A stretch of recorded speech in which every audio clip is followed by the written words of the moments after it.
আসসালামু আলাইকুম। রমাদান মুবারক। আশা করি সবাই আল্লাহর রহমতে ভালো আছেন সবাই। আমিও আলহামদুলিল্লাহ ভালো আছি। অনেকদিন পরে একটা ভিডিও নিয়ে আসলাম। আজকে ইফতারের জন্য মূলত চিকেন স্যান্ডউইচ বানাইছি, ইফতারে বানিয়ে রাখলাম, ইফতারে খাবো। স্যান্ডউইচটা আমার পছন্দ, বার্গার কখনো আমার পছন্দ না,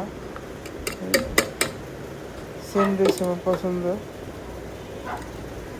সেটা কিনাই হোক আর নিজে বানানোই হোক, স্যান্ডউইচ খেতে আমি পছন্দ করি। তাই প্রথমে চিকেনের ব্রেস্টটা ভালো করে ধুয়ে সিদ্ধ করে নিলাম লবণ আর একটু সয়াবিন তেল দিয়ে। তারপর গাজর শসা কুচি করে চিকেনটা কিমা করে নিলাম, সিদ্ধ চিকেন। তারপর মেয়োনিজটা আমার ঘরেই ছিল, মেয়োনিজটা আমি বানাইনি। যদি আপনারা চান ওটা বানিয়ে দেখাতে পারবো, একদিন রেসিপি দেবো যদি চান। তারপর ওই রেডিমেড মেয়োনিজটা দিয়েই টমেটো সস শসা গাজর দিয়ে করে নিলাম,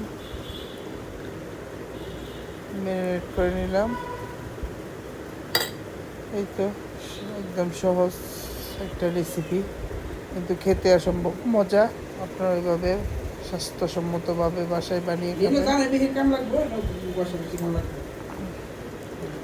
মজার একটা জিনিস। ধন্যবাদ সবাইকে, ভালো থাকবেন, আল্লাহ হাফেজ।